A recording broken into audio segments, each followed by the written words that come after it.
नमस्कार मंडळी, राम राम, जय महाराष्ट्र. गोलपोस्ट मराठी, आपला फुटबॉल आपली भाषा या एका नवीन व्हिडिओमध्ये तुमचं पुन्हा एकदा मनापासून स्वागत आहे. माझं नाव दर्शन कदम मी स्वप्नील कदम. आणि आज आपण बोलणार आहोत नॉकआउट स्टेजेसच्या पहिल्या मॅच बद्दल. ती होती साऊथ आफ्रिका वर्सेस कॅनडा. चला मग सुरू करूया.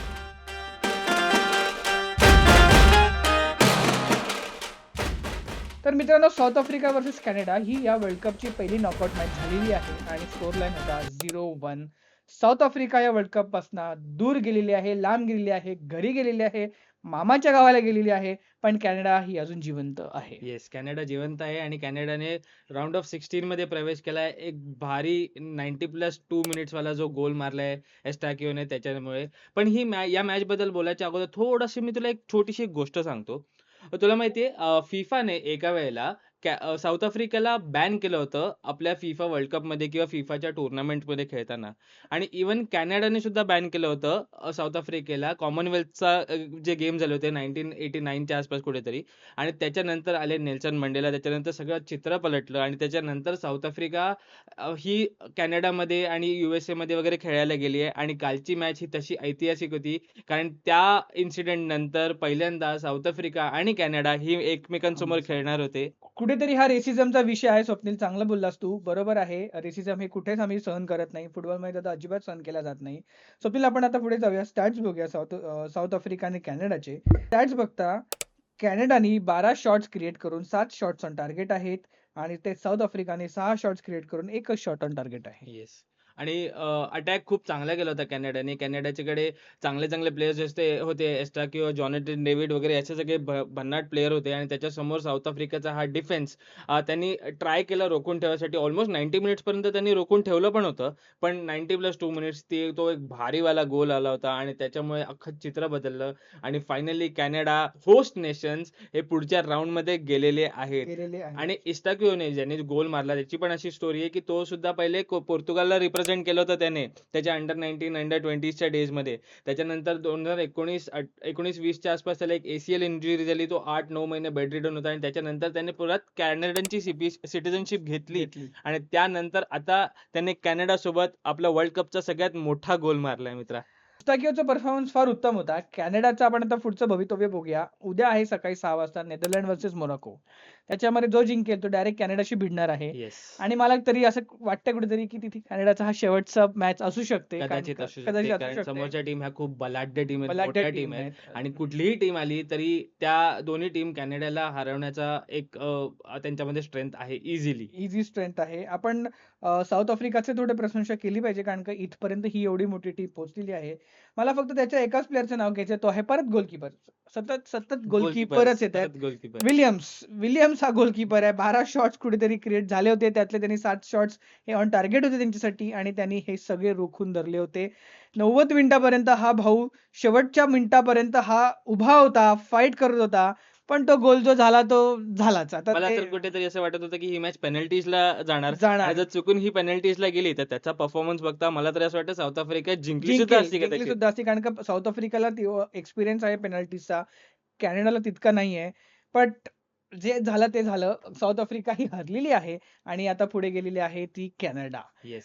स्वप्नील, आज पण एक रात्री 10:30 वाजता एक मोठी मॅच आहे. आपण त्या मॅच बद्दलही बोलूया.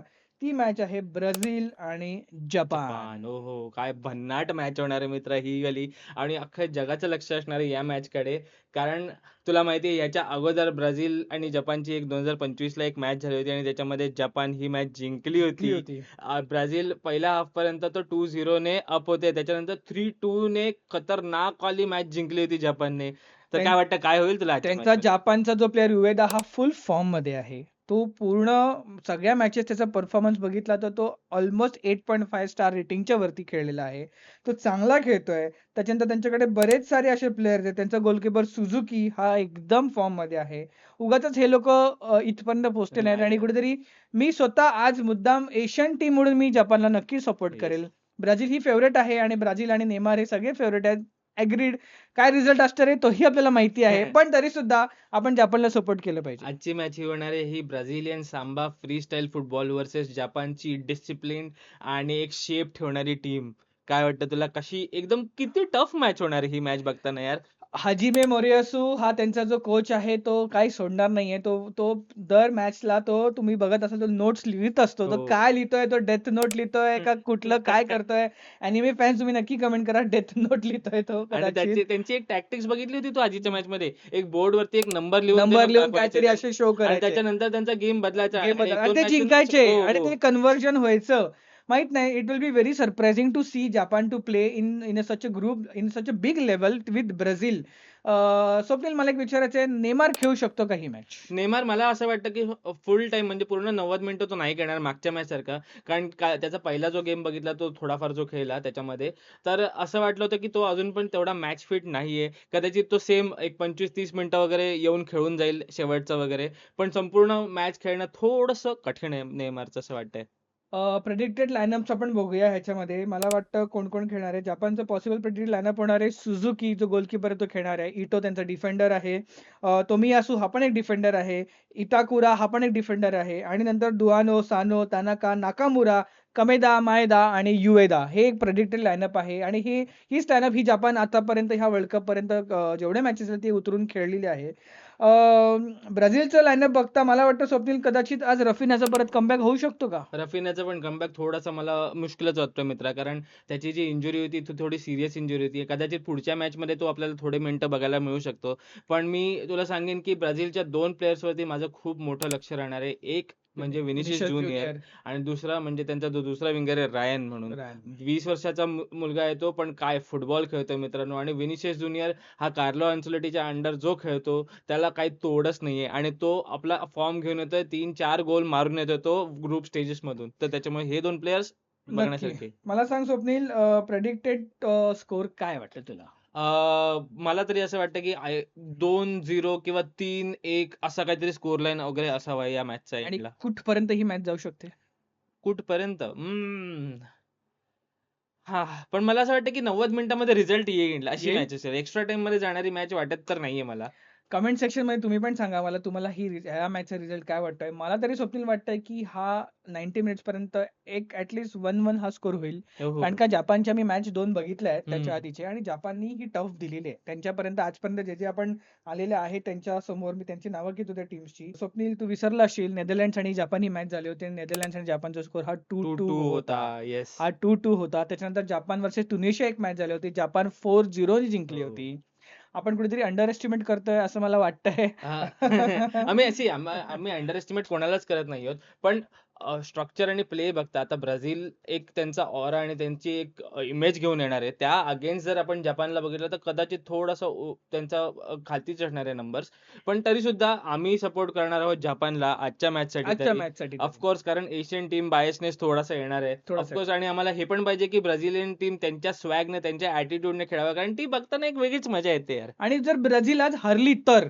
हो, जर ब्राझीलला झाली तो सगळ्यात मोठा वर्ल्ड अपसेट कपचा होणार आहे सगळ्यात अख्ख्या मोठा वर्ल्ड अपसेट कपमधला. अपसेट. कारण सगळ्यांनी म्हणजे जेवढे फुटबॉलचे पंडित आहेत, फॅन्स आहेत, सगळ्यांनी हेच प्रेडिक्ट केलं, की ब्राझील कमीत कमी सेमीफायनल, फायनलपर्यंत तरी पोहोचणार इझिली.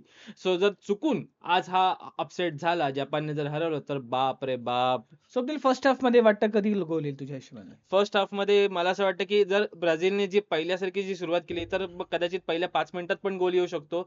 नाहीतर मग पहिले 15-20 मिनिटं तरी जपान त्यांना थांबवून ठेवेल. मग तो एक गेम बघेल कार्लो अन्सेलोटी आणि त्याच्यानंतर मग हायड्रेशन ब्रेक नंतर कदाचित ती काहीतरी सुरुवात होईल असं काहीतरी रोटेशन वाटतं. सुरुवात होईल. Yes, yes. मित्रांनो तुम्हाला काय वाटतं कमेंट सेक्शनमध्ये तुम्ही ह्या डेफिनेटली सांगा आम्हाला. आजच्या मॅचची एक्साइटमेंट ही आमच्यासाठी तरी वेगळ्या लेव्हलची आहे. उद्या पण एक बाप मॅच होणार आहे Netherland versus Morocco. Swapnil Netherland versus Morocco predicted score line. हो, मला तरी असं कुठेतरी असं वाटतंय, की मोरोक्को ही मॅच काढतील ॲट लीस्ट 1-0 किंवा 2-0 ने. कारण मोरोक्कोची टीम ही यार एक वेगळी टीम आहे यार. मला तरी असं वाटतं कारण त्यांनी मोरोक्कोने मोठ्या-मोठ्या टीमला हरवलंय. पोर्तुगालसारख्या टीमला पण त्यांनी दिलाय धक्का. तो नेदरलँडला तर ते देऊच शकतात. नेदरलँड तरी देऊ शकतात. सो मित्रांनो हा होता आमच्या आज झालेल्या मॅचचा रिव्ह्यू आणि येणाऱ्या मॅचचा प्रेडिक्शन. तुम्हाला ही व्हिडिओ कशी आवडली हे आम्हाला नक्की सांगा. असेच अजून भन्नाट व्हिडिओज येणार आहेत. अजून आता एक्साइटिंग मॅचेस होणार आहेत.